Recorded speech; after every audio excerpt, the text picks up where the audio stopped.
My name is Susie Lee, and I am on the mission-driven investing team at the Kellogg Foundation, and we are focused on racial equity and transforming the capital markets into more equitable and accessible opportunities for all. And we're excited to host this panel today. It feels like it was years in the making. And we're going to be talking about how the decentralized nature of Web3 presents a historical opportunity to redesign economic systems and benefit those who have been most harmed and excluded in the current centralized financial system and economy. And today we've pulled together a fabulous and stellar panel.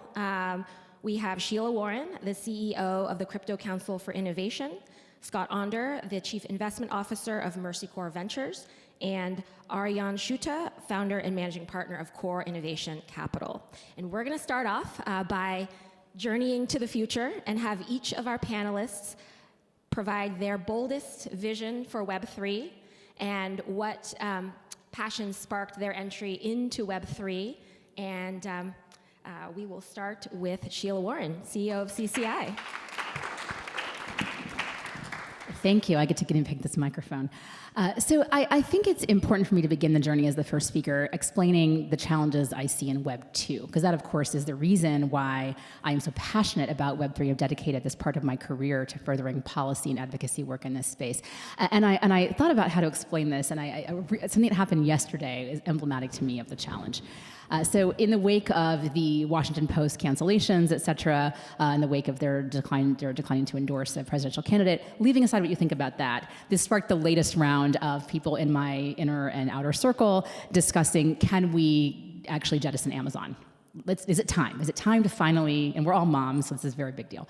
And this led to the comedy of someone in a group chat putting the completely unironic and non-self-aware question, is it possible to send my public library content to my Kindle and bypass Amazon? Okay, which was so hilarious. And to my credit, I did not reply, I'm pretty sure you can do that at Whole Foods, okay? But this is indicative of the challenge. It's not just that we have a handful of corporations actually intermediating our entire experiences in real life, it's also happening online. And that's also true in the financial system. The reality is that with GSIBs, at the advent of smaller and smaller number of banks that are considered globally systemically important, there are fewer opportunities for people to engage around and outside that system. And this is because of data capture. That's the main reason. The main reason is because we're so locked into systems because we cannot take our data and move it. We cannot take our brand, we cannot take the credibility we built on a particular platform and move it somewhere else. This is what Web3 is about. So pivoting to my bold vision for Web3 and what I'm working tirelessly, I must say, along with the wonderful team I have at CCI, to realize is a world in which we can make those decisions. We can be empowered around our data, around our transactions, both our data transactions, our financial transactions. We have agency within the new system. And that's only going to happen if we have the ability to take our toys and move them somewhere else, which we don't have meaningfully right now. Now, the other thing I think is really important to flag in these systems is right now we think about scale in a certain way. So platforms like a TikTok or an Instagram or a bank, they are successful because they operate at massive scale by offering pretty much a cookie cutter type of service. Yes, they might skin it with a translation of a language or some culturally relevant look and feel or branding around it or a particular influencer, but the reality is the core product's pretty much the same. And that is being offered at scale to a gigantic market all around the world. Imagine instead if you had the ability to spin up micro-communities, as I call them. Micro-communities based on what is needed at a particular time, for a particular reason, by a particular community. And those things could actually move around as communities, as individuals, even as at the country level. You could move these communities from place to place seamlessly and very fluidly. You see some of this in gaming if you're a gamer. The lock-in there is very, very obvious, which is the reason why, unsurprisingly, gaming has been kind of at the forefront of a lot of the Web3 economy and Web3 opportunity. The idea that you earn something within a game, a token, you earn, in my child's case, it's like a particular fancy wig and her little dragon that follows her around in her nerdy math game. You know, they can't take those things, those objects, digital objects that matter to them and move them to the other game. And that seems intuitively crazy. So the reason I feel positively about this future is because we are seeing a world in which we're moving from digital nativity, which I was on the cusp of in my generation, to what I call crypto nativity. And this concept that to actually have fairness, to have equity, to have justice in a system means that you have the ability to exit that system meaningfully. Not just go away and cancel your Amazon or whatever, right? But that there are not just alternatives, that you can take some of that functionality or some of what you have earned with you to another place online. And as we see more and more engagement from emerging economies, from people who bypassed or skipped over a lot of financial innovation of the last generation, who never really experienced that, this concept is super, super important. As we'll get into later on the panel, there is a sense that these economies are they're getting left behind. They're not, in terms of the way that they are engaging with this opportunity, the way that they're innovating and pushing it forward is something that we'll be talking about some more, and I'm super excited about. But thank you for the chance to be here. Awesome. Thank you so much, Sheila. Well, Sheila, you can come and sit, and then we're going to welcome up Scott Onder, the Chief Investment Officer of Mercy Corps Ventures, to share his wildest vision for Web3. All right, amazing. Hello, everyone. I'm Scott Onder. I'm the Chief Investment Officer of Mercy Corps, which is a humanitarian aid and development agency that works across more than 40 countries around the world. I'm also the co-founder of Mercy Corps Ventures, which is an impact venture capital fund that's invested in over 50 companies that are impacting about 30 million people globally in emerging markets today. And we run the Crypto for Good Fund, which is essentially focused on building the evidence base for real-world, high-impact use cases for crypto in frontier and emerging markets. So building off of a lot of the points that Sheila was just making here, core to our investment thesis is that we see Web3 transforming the substrate of global finance and digital networks in ways that can positively impact people that are currently underserved, underbanked, and excluded from the global economy. For a lot of the reasons that Sheila was just bringing up, from the ability to be empowered over your data, to be able to port that to the platforms that you're engaging with. Increasingly, workers and small businesses in emerging markets are reliant on digital platforms, whether it's gig platforms or digital marketplaces for their livelihoods. And so Web3 offers an opportunity for those workers, for those small businesses to not only participate in decentralized Web3 platforms, but to also own part of those platforms and to be incentivized around building those communities, those sub-communities that Sheila was mentioning. Another area that we're really excited about being an emerging markets investor is that we're already seeing uptake in emerging markets at a very significant scale. Tens of millions of emerging market users are leading the adoption of Web3 globally. They're using stablecoins on a regular basis and other crypto products. Over the next decade, I'm inspired, and my vision would be to see billions of emerging market users accessing financial services and other Web3 solutions. And we think we're on that pathway for that to happen. So there's 4 areas that we see as tremendously high potential for impact related to Web3 that I just wanted to highlight briefly here, and maybe we can talk about it further in the panel. But first and foremost, we see decentralized finance, mobile wallets in particular, and stable coins is offering pathways for the 1.4 billion people who are currently unbanked to be able to access financial services. So this can look like the cost of remittances being brought down by stable coins, which they have been over the last decade. It looks like savings accounts that actually can be yield-bearing. We're seeing a wave of builders in places like Africa and Latin America that are developing on-chain lending products or microinsurance products, payments for small businesses, allowing small businesses to engage in the global economy to do wholesale trade internationally across borders. Secondly, we're seeing that ability to participate on these open public blockchains by entrepreneurs in emerging markets. So a lot of emerging market entrepreneurs are excluded from Web 2. They might not have access to the App Store or to the APIs that those various Web 2 platforms require to be building on top of them. But in open, permissionless blockchains that are public, anybody can build on top of them. And we're already seeing this flywheel of innovation developing by entrepreneurs in emerging markets as a result of that. Thirdly, we're excited about the potential for Web3 to create coordination tools and incentives to confront the climate crisis. So regenerative finance is this opportunity to tokenize carbon credits, to create digital monitoring, reporting, and verification solutions for carbon removal offsets, to democratize access to the voluntary carbon credit markets for small project developers in emerging markets. And a lot of the communities that we serve are stewards of rich natural resources, of nature-based solutions that can also tap into these voluntary carbon credit markets. And lastly, we're seeing tremendous potential already for crypto and blockchain to transform how humanitarian aid is operated and delivered globally. It can increase transparency and accountability, but can also speed it up, make it more efficient, more effective. And the programmable nature of the digital currencies that we're using to transfer aid also open up this plethora of high-impact opportunities down the line. So from confronting the climate crisis to bringing the 1.4 billion people who are unbanked online and engaging with the global economy to transforming humanitarian aid, we are very, I'd say, positive about the future of Web3 over the coming decade. But if we're going to avoid the pitfalls of Web2, we really need to build with the needs of the underserved and the unbanked at the center of the design rather than at the periphery. Great. Thank you so much, Scott.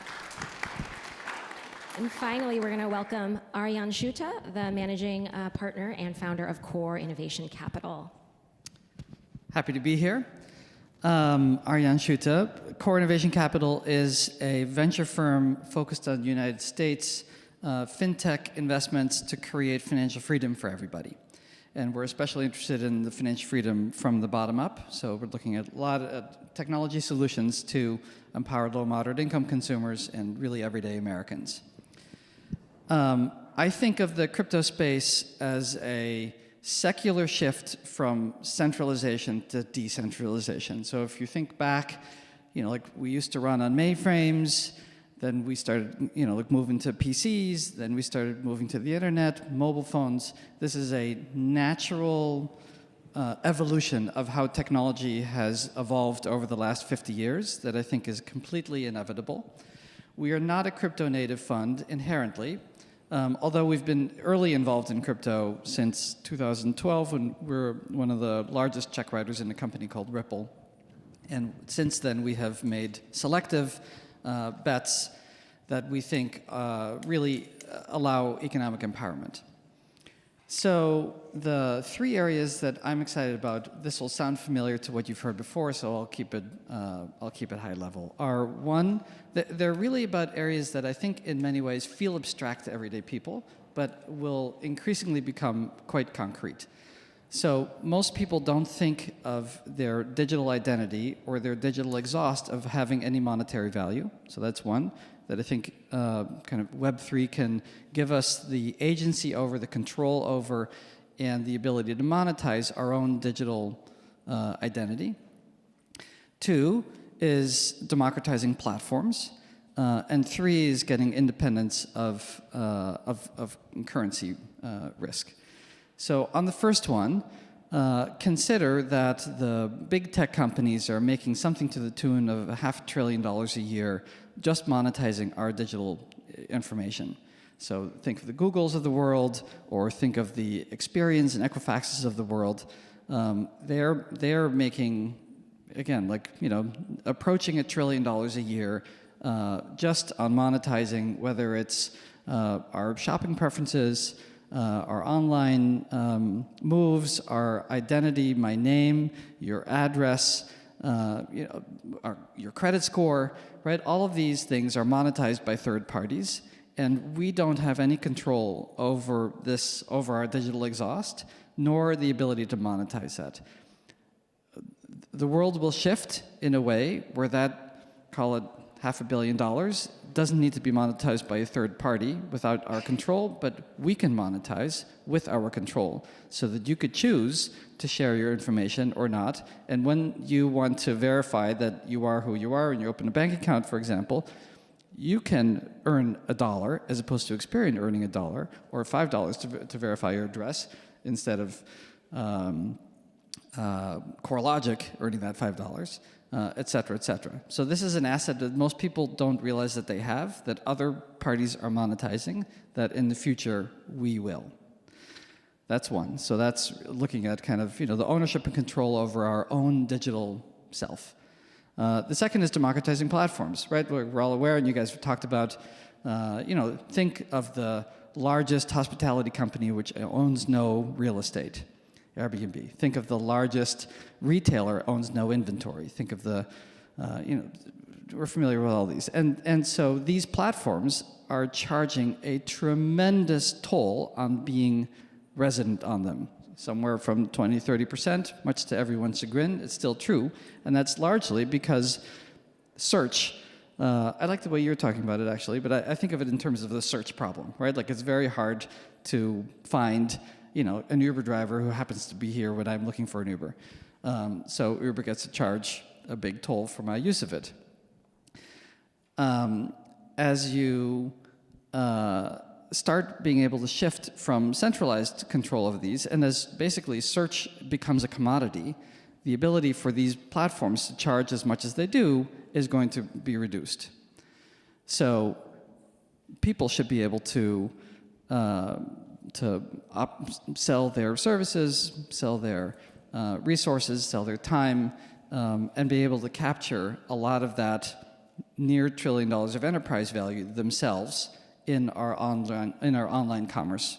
The third one is a little less out of my realm because we're really focused in the United States, but think of US companies which are spending about $1 trillion in labor costs in outside of the United States. $500 million of that is in emerging markets.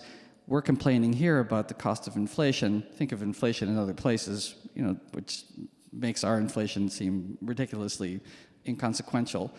The ability for us to, by access to stable coins, not expose US dollars to highly inflationary environment is also a way for people to capture a huge amount of their hard-earned dollars and retain them.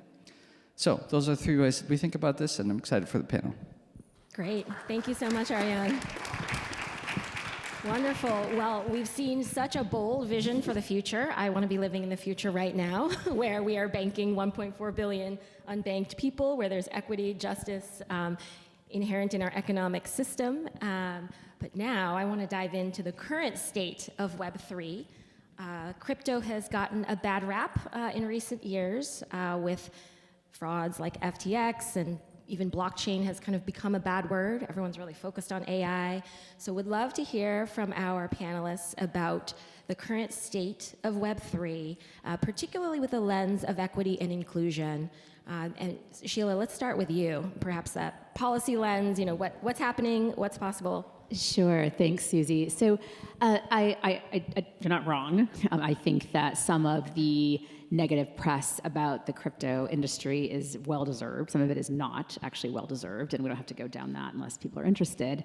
But I think the implication and the challenge has been that as a result of some of those headlines, we have been unable to land the regulatory plane, as I like to say, in the United States at the federal level.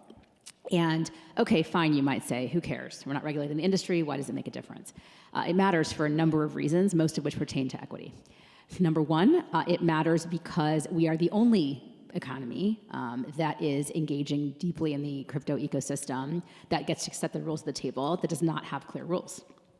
We're it. There is no other major economy that is a driving force in the global economy in the entire world that does not embrace crypto in some fashion. Whether reluctantly or otherwise, they have landed the plane. We have not. That is a huge problem.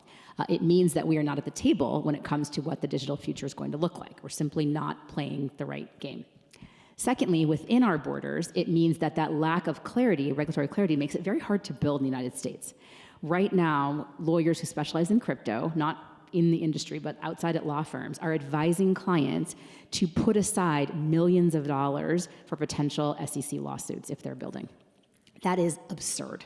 There has never been an industry that has had advice like that about their table, about thinking about reserving funding of that magnitude as a percentage of a raise because they might have an attack that comes against them from their own government when they're trying to build a company. Wild, okay? And it's just a huge, huge issue.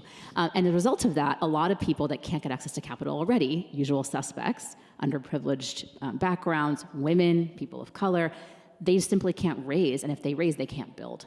We know from our Equity in Web3 report, which you can find on our website, centerfordigitalfuture.org, we did a big report on equity in Web3, and it found that 50% of builders have pivoted their products, making them less useful to broader people because of concerns about the regulatory environment. 40% of American companies would offshore if they had the resources to do so, at least some part of their operations. These are terrible, ridiculous numbers, and we can do better. So that's what we're dedicated to doing, but I wanted to kind of spotlight how this is a global implication and also an implication for equity within the United States. Great, thank you. And Ariane, did you want to jump in on the financing side of this current state? Well, I just wanted to say +1. So we're one of the largest investors in Ripple, and Ripple's been on a $7 million a month legal cost run rate to defend itself against the SEC, with some victories along the way. But nevertheless, I mean, that is ridiculous. So, and unfortunate, and a government's interests so misplaced.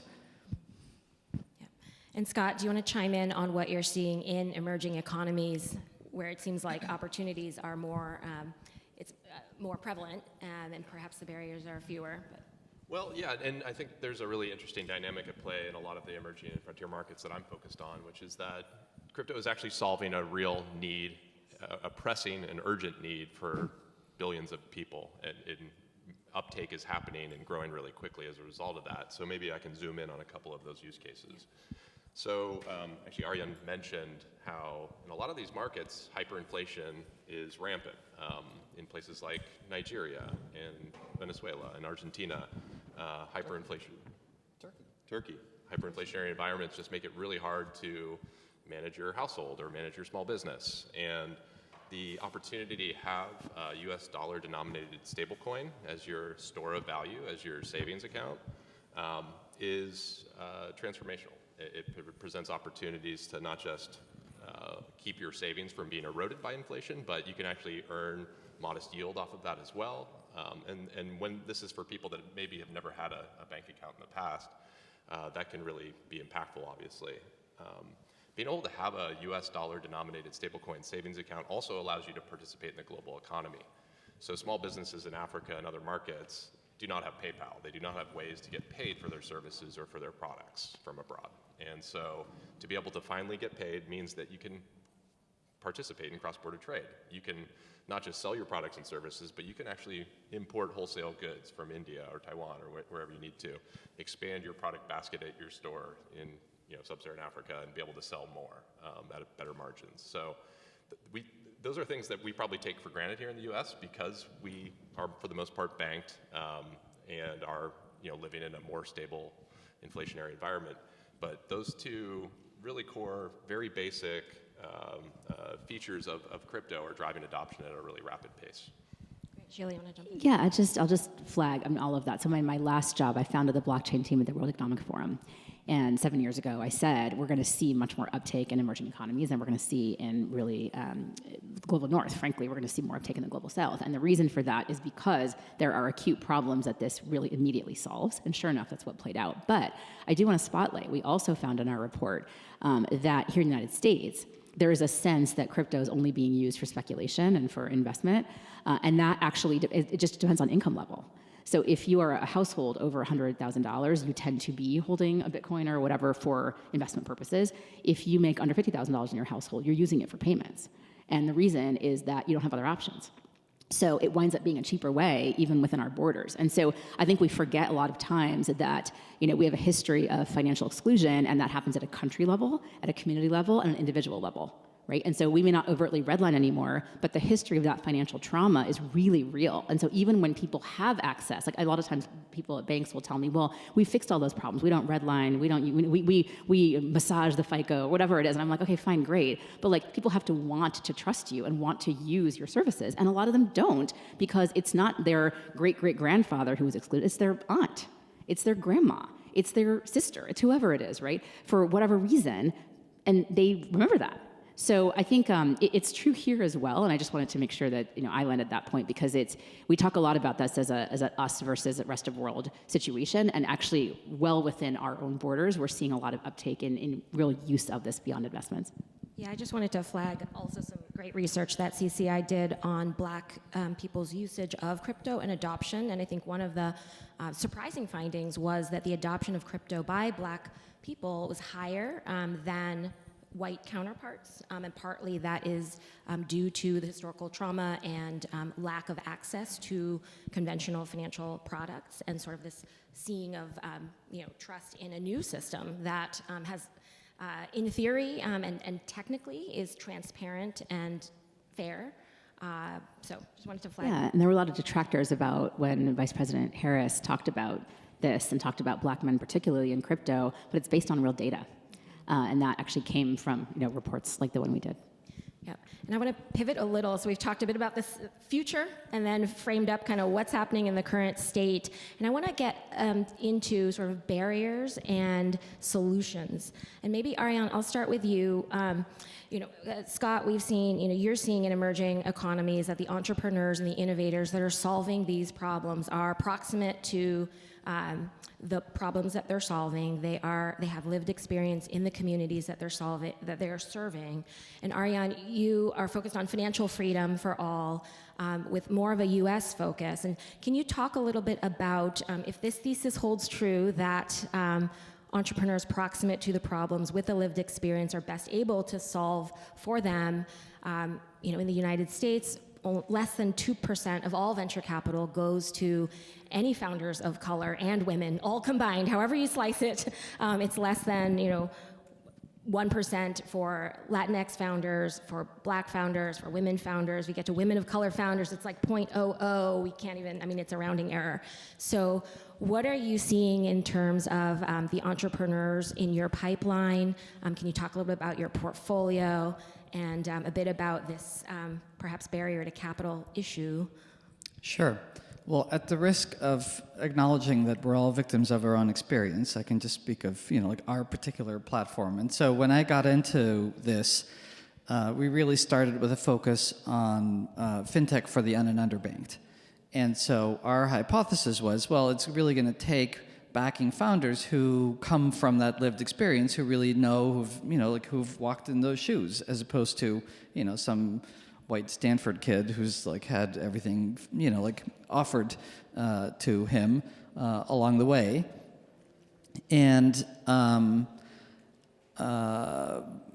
that story hasn't played out exactly like that. And so while that certainly resonates and makes a lot of sense, for better or for worse, we have made, more bets than I ever thought we would on that, white Stanford boy, characterizing, and they come in many shapes and flavors, and it's not quite that bad. But nevertheless, I have softened to the notion that empathy is an incredibly powerful tool, and that you don't necessarily need to have been in the shoes of. Well, it is certainly good. And so our track record on diverse founders is awful by all standards, and we're trying very hard to change that.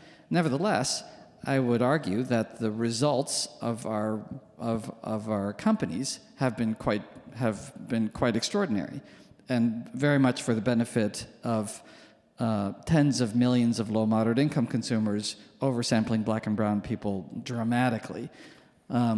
So there's I guess an acknowledgement of not doing as well as we could at the founder level, but there are also different ways of looking at this. And so on one hand, I feel like, do we want to be right or do we want to win? And I care really about winning at the mass market level, where I think we are able to be involved in companies that are serving for all kinds of people. But that is a barrier. That's been hard for us. Yep. No, thank you for your candor there. And I just wanted to push a little bit on, again, this thesis that if you could generate alpha by finding and investing in underrepresented and underserved entrepreneurs, you can generate alpha. So if you're winning, but you could be doing even better if you are including and finding those entrepreneurs, again, who are proximate to the solutions. Are there things, I know we've chatted a little bit about this, but are there things that you're doing in terms of diversifying the pipeline, in terms of ensuring that the entrepreneurs that you do see get a fair shot, and trying to really, yes, Ariane, just a follow-up to that. Yeah, we're doing a lot, and if people have additional ideas, we are 100% in the market. So my team is becoming more diverse. That certainly helps. And we have, for years now, had the policy of if we can identify someone as diverse as a founder, we will always take the call. Like we see thousands of deals a year. We write 4 to 8 checks a year. So we're saying no, out of hand, sight unseen, to the lion's share of investment opportunities that come across our desk. So if we can identify a diverse team, we pick up the phone and talk to them. And even if we don't write the check, we try to be helpful by opening our our network, nominal as it is. It's still it's still a robust and meaningful network, and offer whatever advice we can. We're adding to our Rolodex people who are emerging leaders who we'd like to be able to nominate to boards. And so my whole team has really spent the last couple of years really changing what our professional social networks look like, because it's out of those networks that we nominate people for our boards. And certainly, speaking for myself, that's been a night and day change. Whereas honestly, did I know a lot of black and brown senior statesmen in the tech world who would be great? I did not. Do I today? Way more. And so I think investments like that, really do pay off, and have been very constructive. Great. And Sheila, did you want to jump in on how solutions? Where to begin? So I do think intentionality is really important. There is no shortage of black and brown senior statesmen, as I think you put it, certainly in the Web3 industry. I know most of them. We have actually a WhatsApp chat, shockingly, which would probably surprise people, right? And I'll just tell a quick story, and then maybe just a more of a philosophical point. So the story is, there was an event recently that was designed to show support for Democrats who are running for office. And I was asked if I would MC a short piece of it, and I said, we're a nonpartisan organization, we work with everybody, but I agreed to do it on a couple of conditions. One was there had to be prominence of people of color and women founders. When we were talking about the industry and who they're supporting and whatnot, there had to be prominence. It couldn't just be the usual 3 people that get trotted out all the time, who are all white men, as it turns out. That was agreed. It was a very easy yes from the organizers, and they did a phenomenal panel led by my friend Tanya Evans. And the amount of hatred that they got on social media after doing that, the amount of trashing of their excellent companies that are showing, actually demonstrating that they're meeting their TAM, was, even for me, shocking. And so I think you cannot get away from the toxicity in the environment towards people of color and women who are founders, even when they have successful companies. The barriers that they have to overcome are very, very real, and they don't get the same support that white male founders get. They just do not. This is a fact. It is anecdotal. It is documented. There's data. I mean, we can go on and on and on. Second, the philosophical point, which is I still think venture is stuck in a Web 2 model of success. And this is why I talked about in my opener about how we think about scale. And so as long as you're locked into this concept that the only way to demonstrate alpha and to achieve that financially is this quick build where you're scaling up, you're building something, you're going through a typical product roadmap, you're taking it to market, then you're just growing that market and you're moving to a growth and scale. You're 0 to 1, then you're 1 to 1 million. As long as we're in that model, you're going to keep funding the same things over and over and over and over and over and over and over again. A decentralized world is going to look very, very different. Alpha is going to be different. It's going to come from different parts of the world. It's not going to be take your shitty Web 2 company, pardon my language, take it to Asia or Africa or LATAM, fix it by exploiting the population there, making all your mistakes, and then bring it back, which is the model. I mean, this is what Facebook did. It's what everybody does. That's not the model, right? It shouldn't be the model. Decentralization means you're running 1 million microexperiments at the same time. Right? This is what protocols do. This is what Web3 protocols and tokens enable. We have to start thinking more creatively about what it's going to look like and what it already is looking like in certain parts of the world before we're going to be able to adjust our mental models of who we should be funding, how we should be funding, what alpha looks like, what return looks like, et cetera. Thank you so much. I mean, that is, and Scott, I would love for you to jump in on what you're seeing. Absolutely, yeah. I mean, that just really kind of inspired a couple thoughts on my experience. We see tremendous alpha in frontier and emerging markets, and we also see tremendous alpha investing where others are not. I think you mentioned 2% of venture capital goes to female-founded companies. 50% of our portfolio happens to be founded by at least one female co-founder. And we are seeing, in terms of opportunities across the globe, these decentralized offerings that are truly unique, and they present alpha that you would never see in the US or in a developed market. So one example of that is a company in Cameroon, in Francophone West Africa, called Ijara, that's in our portfolio. It's founded by this woman named Nelly Chatua Diop.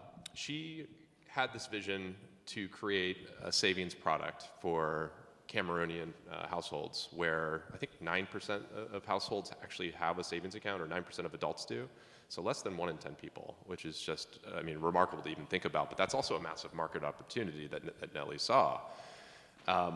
There are no savings products available to 90% of the population then, and she wanted to take a government bond, tokenize that, put that on the blockchain, fractionalize it so that for as little as the equivalent of $1.50, anybody could have a savings account that produced a pretty decent yield in interest rate.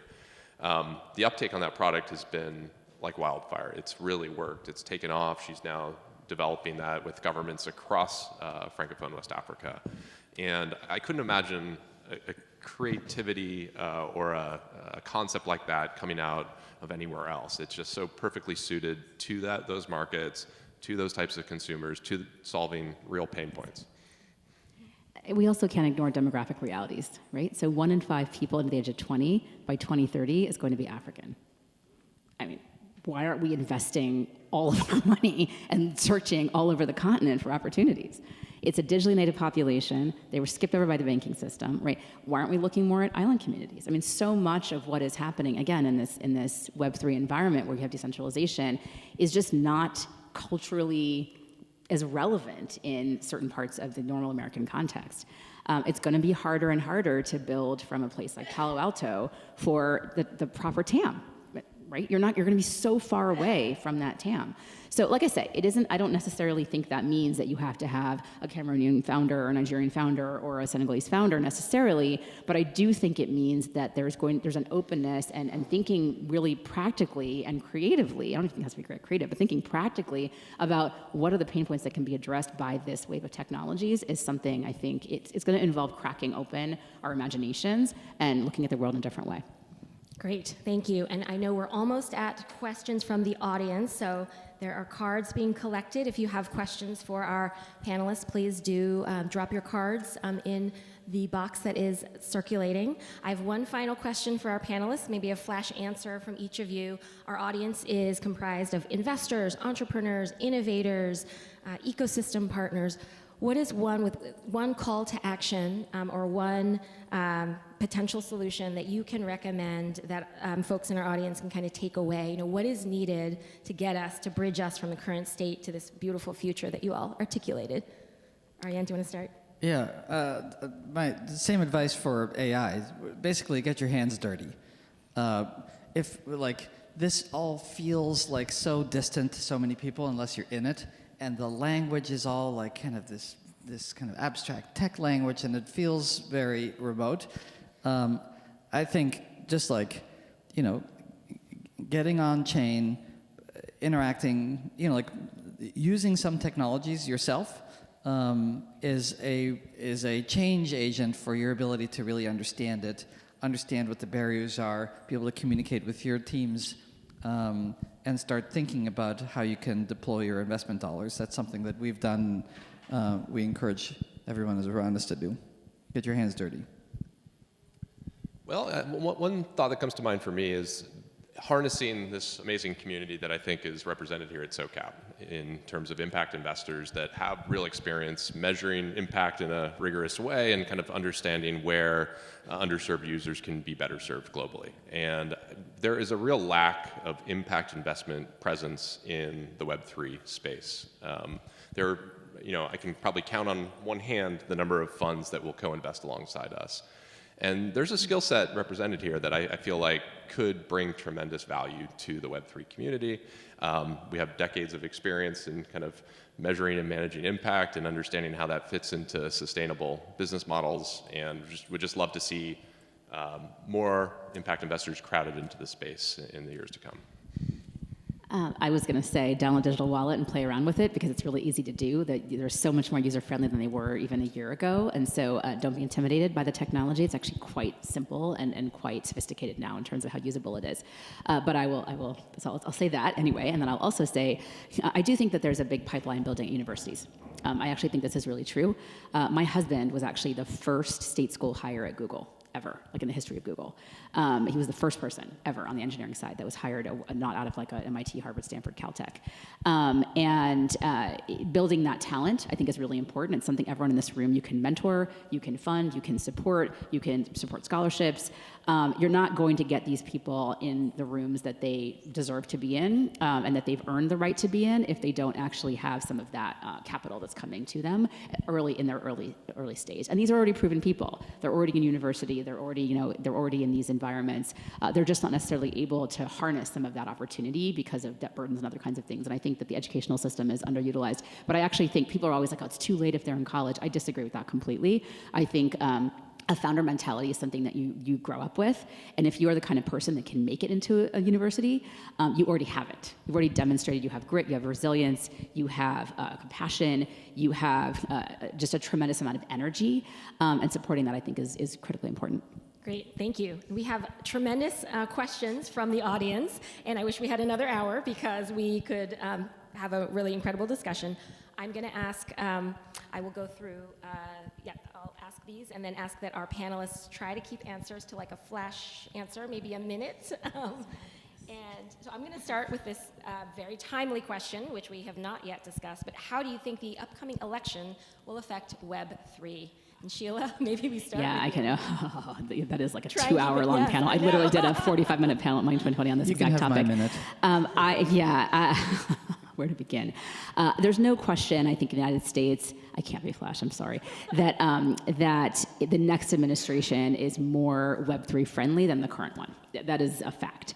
The degree and what that means and, whatever, et cetera, I think varies, and I think it's a fair variance. But there is no question we'll be, I think, better off as an industry of builders than we are under the current administration.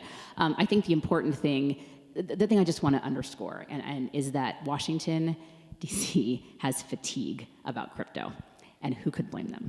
I have fatigue about crypto, and it's like what I do full-time in my job. So I think there's a real willingness to land legislation that will make us not the topic everyone's talking about, and can we move on? So that's not a bad thing. I don't mean that to be negative. That's a good thing.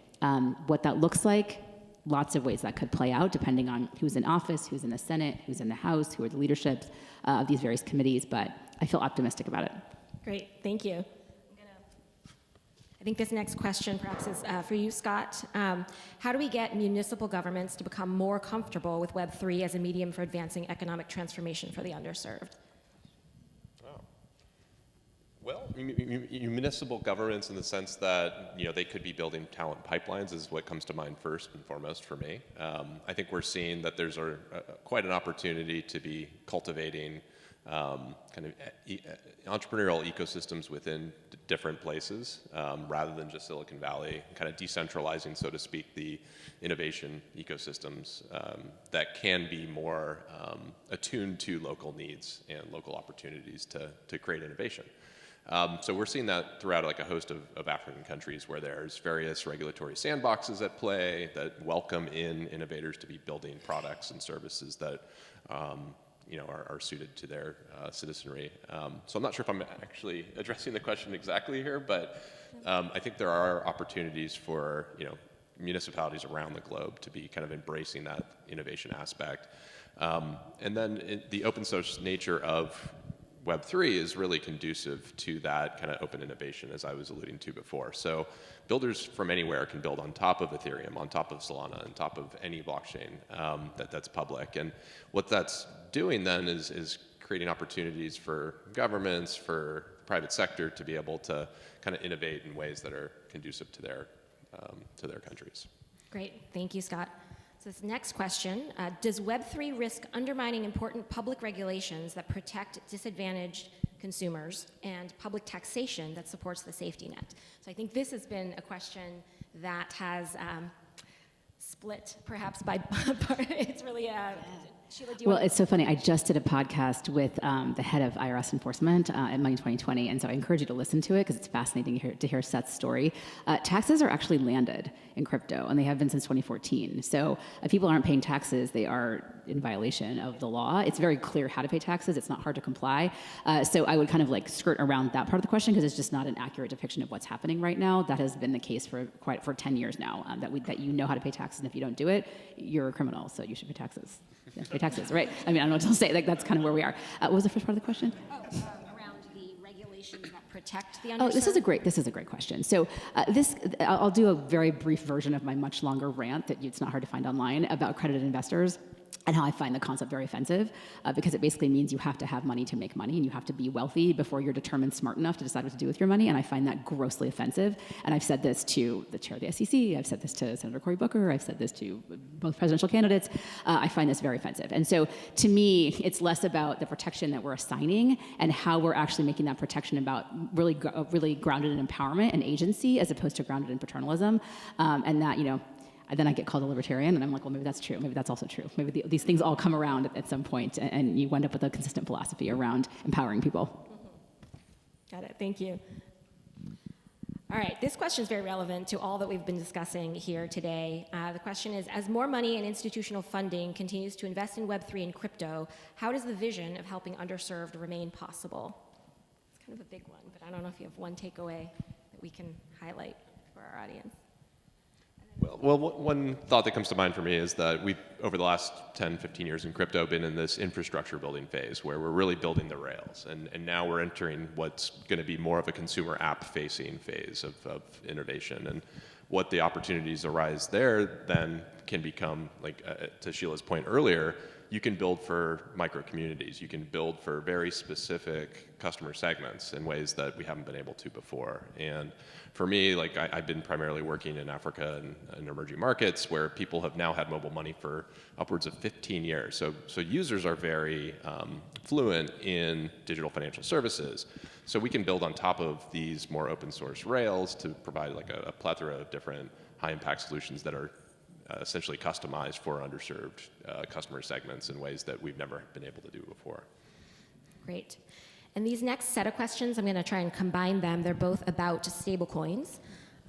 So how does ecosystem using stablecoins interact and integrate with the trend of central bank digital currencies, CBDCs, in the underdeveloped areas? And should USD-denominated stablecoins be regulated and insured as bank deposits, and why or why not? So maybe in the answer, if you can, for some in the audience that don't, maybe define stablecoin and CBDCs and. I'm happy Ariane, to. did you want to? Go for it. Okay. Well, yeah. Go for it. Oh yeah. So okay. Let's just do a back out of this, and recognizing that I know if people need to go, that's fine too.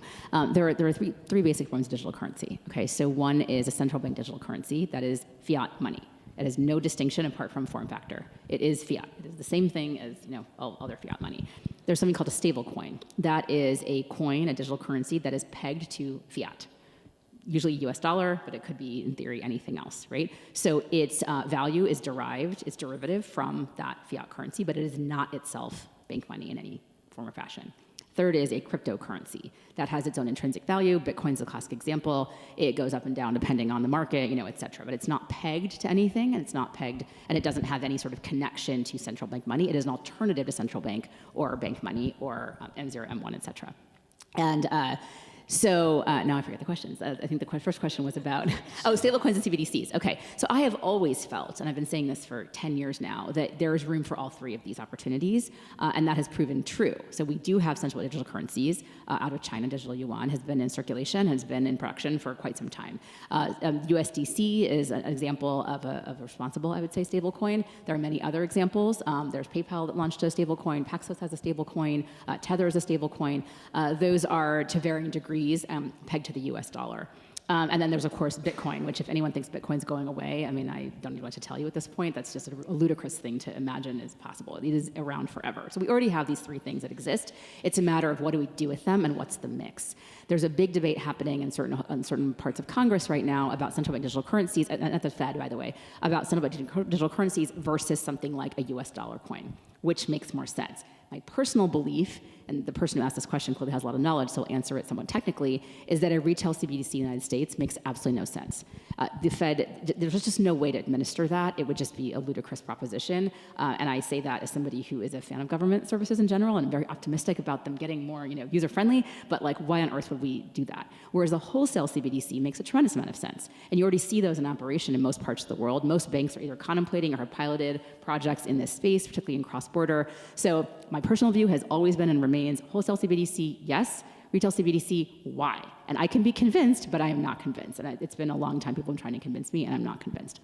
As far as the last question on stablecoins, they absolutely need to be regulated in terms of transparent reserves. That's what's in the bill. It's in every version of the bill that's ever been in play since 2021. There's a new version called McWaters that McHenry and Maxine Waters, Patrick McHenry and Maxine Waters are trying to pull together. We'd love to see that go through in the lame duck session of Congress. Bank deposits is a much more difficult question. Tokenized bank deposits are not the same thing as stablecoins. They're regulated differently, and they are different things. So I think the way their question's framed, I think I would say no, but I do think there needs to be transparency in reserves and requirements around what those reserves look like and how they're held.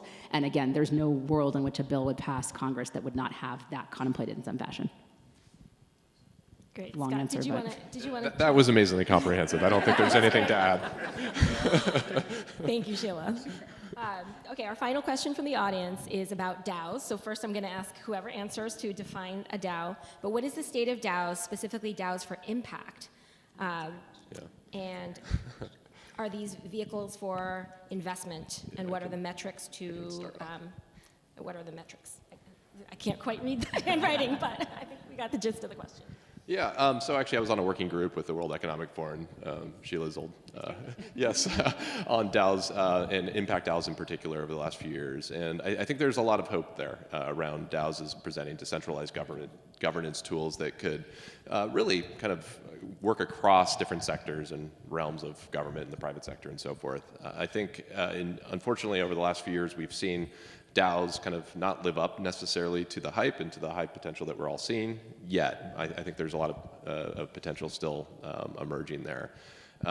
We've seen a number of crypto protocols, so these open source software protocols being governed by DAOs in varying degrees of effectiveness and success. And I think there's some examples of DAOs that have been used for capital allocation towards impactful purposes that are really compelling. So there's a variety of different impact DAOs that are now funding public goods, which we're very excited about. Public goods in being software and other community resources that can be available and useful and impactful broadly to the public.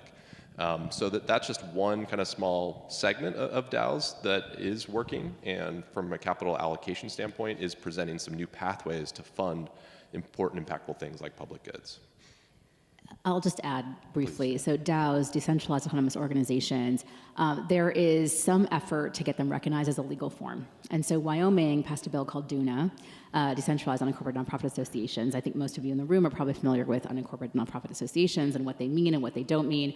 In a previous life, I was outside counsel to a bunch of most charitable forums, and I actually was one of the people that got the H Corp passed in California. So this DUNA model is a way of codifying this opportunity and saying DAOs can actually have liability attached to them. They actually can operate in a way, they can get insurance, they can do all the things that you kind of would need to do, which is the same thing with nonprofit associations that are unincorporated. That is a very early stage movement. I think there are some pros and cons about that particular status and structure that I think we'll see play out. There hasn't been a ton of uptake, quite frankly, and part of that's Wyoming, et cetera. Part of that is just that people aren't quite entirely sure how governance works within a DAO, and that's been the biggest headache. So I think people are eager to see this become a corporate form or a form that can actually operate like a business and engage in the world kind of with corporate type personhood. At the same time, there's a lot of challenges of internal governance, and Constitution DAO, if you're not familiar, is a really good example of how transparency in a DAO can be really lovely, but actually can be problematic. And I won't go into the story of that because it's actually quite an interesting story that got written up in a lot of different forms, but you should take a look at that if you're curious about how DAOs operate and some of the pros and cons. Great, thank you. And I think we are, perfect timing. We are close to wrapping up, and I would like to invite each of our panelists just to offer a word of takeaway, a key highlight, something to leave our audience with in terms of how do we bridge this current state, which we've discussed, is fraught, is challenged. There are many barriers to this beautiful, bold vision that we heard from all three of our panelists of a world where inclusion, equity, and justice are built into our economic system. Maybe a parting word for our audience, and perhaps also if there's an actionable item for everyone to take away as they move back into their day jobs.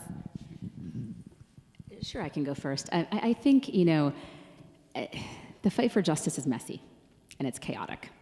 And without getting too, ridiculous about this statement, Web3 is messy and chaotic, right?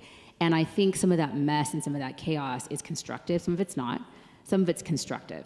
And I think if we can keep our eyes on what the outcome that we're looking for is, and I've described what I think the outcome is, I think we all describe our vision of what we want the world to be and what we want the world to look like.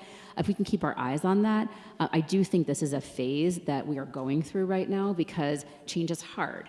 And it is going to disrupt people that don't want to be disrupted, and they're fighting very, very, very hard to remain in positions of authority and power within the business community. And so I think that's just a frame that is probably missed a lot, and it's something that I'm acutely aware of. So I would just say, to some extent, stay the course. There's a lot in Web3 that gives me tremendous cause for optimism and hope. There's a lot that gives me cause for despair because it can be very toxic.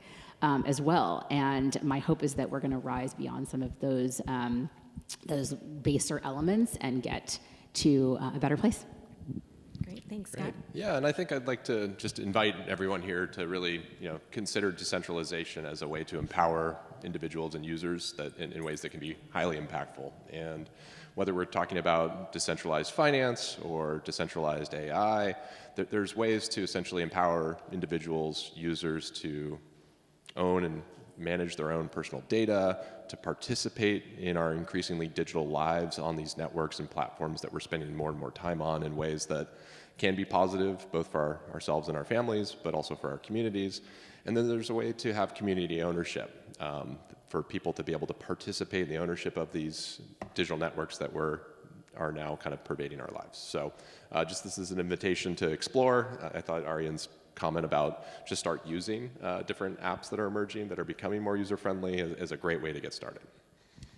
And I'd like to extend on that as my parting thought. In addition to just getting your own hands dirty, maybe get your institution dirty and place a bet somewhere. I find that, like in real life, there's nothing like being on someone's cap table, of having a financial relationship to you actually really getting engaged. All dollars comes with strings attached. And if your dollars have a particular set of values or intentions, those will become known in your interactions with the people that you're working with. And so, we've for years written small checks into ideas that we wanted to become more familiar with and to just educate ourselves. And again, it's so easy for this to feel academic if you don't have a stake in this. And so write a check into something. It doesn't matter what the outcome is at a certain level. It's a way for you to get your hands dirty kind of institutionally, and to start practicing and figuring out the ways for you to exert your values in that check or in those checks that you're putting out there.